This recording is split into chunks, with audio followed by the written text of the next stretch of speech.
Ever feel like life is just getting faster and faster? Like you're constantly trying to keep up with an ever-increasing tempo, whether it's, in your work, your news feed, or just the pace of daily life. Mm. It's a feeling I think many of us share. Today, we're taking a deep dive into this core concept, what's been termed the Great Acceleration and also the Exponential Age. hmm Our mission today, really, is to unpack the forces behind this global speed-up. We'll explore its, surprising costs, its undeniable benefits, and maybe most importantly, how you can navigate this high-speed world without feeling, completely overwhelmed. Absolutely. And our insights for this deep dive, they come from two really compelling perspectives. Robert Colvile's Lagrange acceleration and Azeem Azhar's The Exponential Age both offer a fascinating lens on just how quickly our world is transforming, almost revelatory, really. Okay, let's unpack this then. We all feel the world speeding up, but what's the single quality, maybe, that best defines how society is changing according to these sources? What is it at its core? Well, what becomes abundantly clear is that life is fundamentally accelerating globally. It's not just like a perception, it's measurable. From the documented increase in walking speeds in big cities to the astonishing pace of tech adoption, we're seeing a real foundational shift in the rhythm of society itself. And what's fascinating, really fascinating here, is that this isn't just gradual change, like not linear. As the exponential age points out, we're in a period of unprecedented change, what it calls a phase transition, where systems are literally transforming before our very eyes, like water is becoming steam. Water becoming steam. That is a powerful image. So what exactly is driving this phase transition? Is it just, Moore's law continuing, or is it something broader? Oh, it's definitely broader. I mean, Moore's law in computing power is foundational, a key driver, yes. But we also see network effects amplifying connections and impact, Then there's the dramatically decreasing costs of renewable energy, huge advances in biotech and gene sequencing, opening new frontiers, and new manufacturing like 3D printing, changing how we make things. All these forces are sort of reinforcing each other, creating that truly exponential curve. Right. So this is a massive shift. But is this acceleration something that's just happening to us? Or do these sources suggest we're like active participants in driving it forward? That's a great question, and the Yeah. sources are pretty clear on this. It's something humanity has, actively chosen. We are, in a way, sort of hardwired for it. We crave novelty, speed, convenience, maybe for good reason, right? Faster tempos have historically correlated strongly with economic well-being, prosperity, lifting billions out of poverty. It's part of our drive, amplified by opportunity. That's a fascinating paradox, though. We seem to choose it, but then we often feel overwhelmed by it. So as you feel the world speeding up around you, maybe consider, what does this feeling of accelerating change mean for your personal experience? Okay, so if we are biologically wired for speed, as the sources suggest, what exactly is this constant stimulation doing to us? How are our minds and bodies actually coping? Well, according to the Great Acceleration, our basic biology, it programs us to be, and this is a quote, fervent, even frenzied consumers of novelty and information. Our brains, it argues, are like junkies, constantly craving those dopamine hits from pleasure, from novelty, from anticipation. And crucially, technologies like the internet are precision engineered to exploit this very craving. Wow, precision engineered to exploit. That's a pretty strong phrase.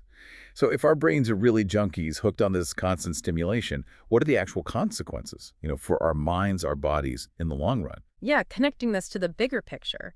That this constant stimulation has some pretty serious consequences. It leads to fragmented attention, right? Making deep concentration harder.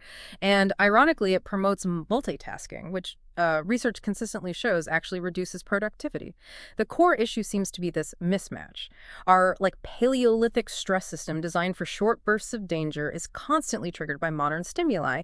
It keeps us in a perpetual fight or flight state, which leads to chronic stress. The book even highlights how stress shrinks the prefrontal cortex, how information overload wears out self-control, and time pressure erodes compassion. Yeah. Plus, that 2047 lifestyle often leads straight to pervasive sleep deprivation. And that sounds, incredibly overwhelming for our systems. Is there any guidance then from these sources on how we might, I don't know, regain some control or mitigate these effects? Absolutely. It's not entirely bleak, thankfully. The good news is that awareness is growing about these impacts. Strategies like mindfulness, consistent exercise, and better sleep hygiene, they're increasingly recognized as essential tools. Tools to mitigate these negative effects and help us regain some crucial balance in our lives. Okay, so we've explored how our own biology is reacting to this speed. Let's zoom out a bit now. What happens when this exponential pace crashes into our much slower, more established systems, our institutions? Right. And this isn't just a simple mismatch. The core insight here is what Azhar calls the exponential gap. Yeah. So while technology advances exponentially, our social, political, economic institutions, they tend to change incrementally, slowly. This widening gap isn't just like inconvenient, it's creating deep systemic vulnerabilities. Our systems, our norms, they become increasingly out of sync with technological realities. That raises a really critical question then. Where do we actually see this exponential gap playing out most visibly in the real world? Oh, it impacts pretty much everything. I mean, think about regulatory frameworks struggling to keep up with, say, crypto, or gene editing, or education systems trying to prepare people for jobs that haven't even been invented yet, labor laws, worker protections. They're scrambling to deal with the gig economy. Economic policies grapple with totally new forms of wealth creation and concentration. Even international relations and governance are challenged by these global digital forces that don't really respect national borders. It's a profound strain on how we organize ourselves. Okay, so if that's the impact on institutions, what does this acceleration mean for entire industries like popular culture or business? Does everyone manage to keep up, or are some left behind? Well, according to Colville, acceleration fundamentally polarizes culture. It sort of squeezes out the mushy middle, as he puts it. Popular culture seems to be moving towards two extremes, either, instant, attention-grabbing stuff, think quick edits, viral videos, or on the other hand, very deep, immersive experiences like long-form TV box sets or really lengthy novels. That middle ground shrinks. Right. And in the business world, how does that polarization show up? Does it create that sort of winner-takes-all dynamic we hear about? Precisely. Yeah, in business, it's definitely created a winner-takes-all dynamic. While tech lowers barriers to entry, sure, the advantages of speed, scale, network effects, they lead to a few dominant giants. You know the names: Amazon, Google, Meta. And alongside them, you have these nimble, small players. But those mid-sized companies, the ones in the middle, they are increasingly squeezed out. These superstar companies, as Azhar calls them, they're characterized by platform models, rapid scaling, data-driven decisions, global reach, and frankly, a tendency towards monopolistic behavior, which really challenges traditional antitrust thinking. So, okay, on one hand, that sounds potentially pretty bleak for a lot of businesses. But how does this environment impact, say, creative production? Does it stifle innovation, or does it enable new kinds of creativity? It seems to do both, actually, which is interesting. This environment pushes creators towards relentless innovation, often guided by data and algorithms, A/B testing everything. Now, while this can sometimes lead to more formulaic content, yeah, it also enables unprecedented creativity. One source describes it as a Cambrian moment in cultural production, where new forms of media and expression just rapidly emerge. So it's a real double-edged sword. Okay, let's talk about the news for a second. It feels like yeah. we're just a constant deluge these days. How has acceleration reshaped our access to information and maybe our relationship with truth itself? Oh, it's been profoundly reshaped. I mean, the news cycle has gone from maybe 24 hours to near instantaneous, right? Driven by a demand for real-time updates and, let's be honest, intense competition for clicks. This puts enormous pressure on journalists to produce more content faster, often reducing crucial fact-checking time and, well, increasing sensationalism. The sources highlight some stark figures. The workload for journalists has tripled since 1985, and Google News algorithms reward speed over depth. We also learned that PRs outnumber journalists, which fundamentally changes the dynamic of information flow. Just the sheer volume of information now makes it incredibly hard to discern truth from falsehood. It's overwhelming. That paints a pretty clear and maybe worrying picture for journalism. How does this same win-the-minute mentality play out in, say, the political arena? Well, in politics, it becomes about constant reaction, doesn't it? Policies often get developed under intense time pressure. This leads to what Colvile cleverly calls initiativitis, a kind of policy hyperactivity, where politicians churn out maybe half-baked ideas, focus more on avoiding gaffes than tackling complex long-term issues. And this undoubtedly contributes significantly to public disillusionment. It feels like perpetual campaigning rather than actual governing. Yeah, I could see that. What about something as fundamental as money? How has this acceleration transformed financial markets? They touch everyone, right, whether directly or indirectly. Right. Financial markets increasingly prioritize immediate profit. It's been dubbed quarterly capitalism. This often leads to underinvestment in long-term things like R&D, crucial infrastructure, potentially creating what one source calls profits without prosperity, where companies might look good on paper short-term, but the broader economy suffers from a lack of long-term vision and investment. And within that system, what about the most extreme example of speed? That race to zero in finance. Ah, yes, that's where high-frequency trading, or HFT, comes in. It now accounts for, get this, over 70% of U.S. stock trades. It uses algorithms to exploit tiny, tiny price differences at microsecond speeds. Firms literally build direct fiber optic lines just for milliseconds of advantage, and through something called co-location, where they place their trading servers physically right next to the stock exchange's own servers, they gain this tiny but critical time advantage. It's described as a legal way to trade on speed, almost like authorized insider trading, but for microseconds. The biggest risk here, though, is that this interconnected, incredibly speedy system is really vulnerable to flash crashes. These sudden, unpredictable market collapses triggered by errors or weird algorithmic interactions, and their causes are often poorly understood even after they happen. Wow, authorized insider trading for microseconds.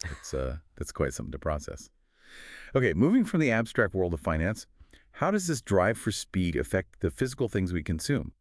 From products to our food. Well, it basically underpins our entire consumption model, doesn't it? The global logistical network, driven by containerization and just-in-time delivery.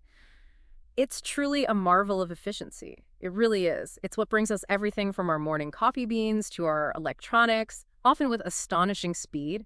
And then the on-demand economy further fuels this with hyper-local delivery services, promising to bring things to our door almost instantly. Right. While that efficiency sounds incredible, what about the environmental cost? The cost of all this accelerated consumption? It must be significant. Oh, it absolutely is. Significant is probably an understatement. A relentless demand for convenience, for novelty, drives increased consumption, which puts severe strain on the planet's finite resources.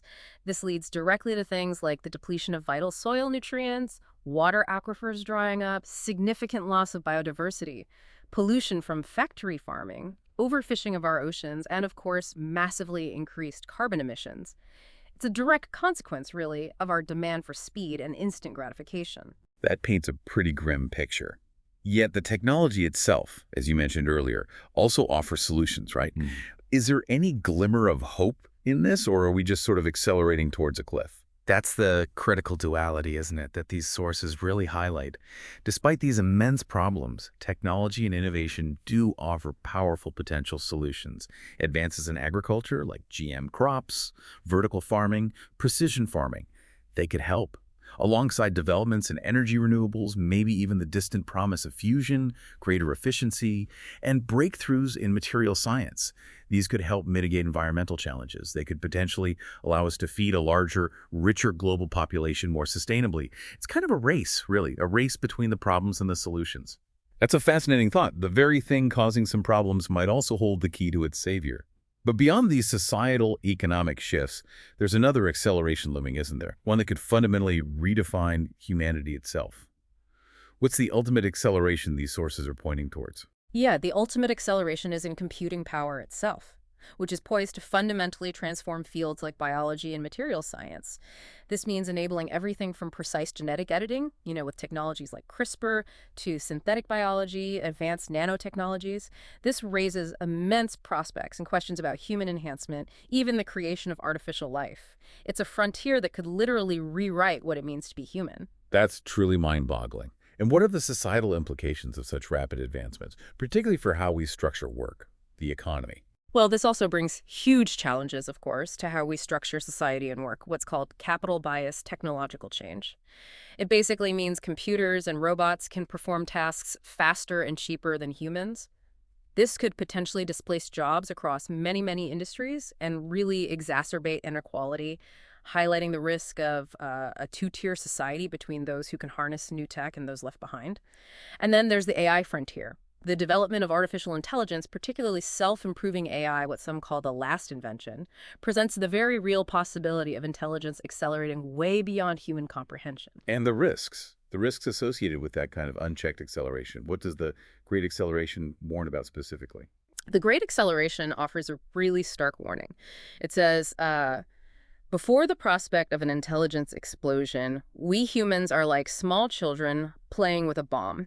It highlights existential risks if AI goals are not perfectly aligned with human values, which could lead to unintended catastrophic consequences like the famous paperclip scenario, right? Where an AI designed simply to maximize paperclip production ends up converting the entire universe into paperclips because it wasn't given the right constraints. It's a profound reminder of the responsibility we face. That's a powerful and, frankly, yeah, a bit terrifying image. So how do we navigate this incredibly uncertain future where speed seems to be the defining force? What kind of agency do we actually have? Well, the exponential age argues pretty strongly that we absolutely need to redefine the relationship between citizens, markets, and technology. This means actively developing new frameworks for things like data rights, digital governance, and truly ethical tech development. It's about empowering exponential citizens, as Azhar puts it, through strategies like digital literacy and continuous learning, fostering participatory technology governance, exploring things like data commons and collective ownership models, ensuring ethical AI development and deployment, and critically, strengthening our democratic institutions for this new digital age. It's about being proactive, not just reactive. Wow. We've covered a tremendous amount in this deep dive, really from our own biology's craving for speed right through to the future of AI and society itself. It's a lot to take in, but incredibly important stuff. It really is. And understanding these accelerating forces, it isn't just about trying to keep up, is it? It's about gaining clarity on the world you actually inhabit, recognizing both the immense opportunities for progress and the critical challenges that lie before us. It's about, well, informed agency. So as you reflect on everything we've discussed today about this great acceleration in this exponential age, here's maybe a final thought for you to mull over. Given that constant push for more speed, for instant gratification in nearly every aspect of life, what single area of your own daily routine, maybe, or your community, do you think would most benefit from a deliberate slowing down? And why? Or perhaps, looking ahead, what new skill do you believe is the most critical for you personally to truly thrive, not just survive, in its accelerating world?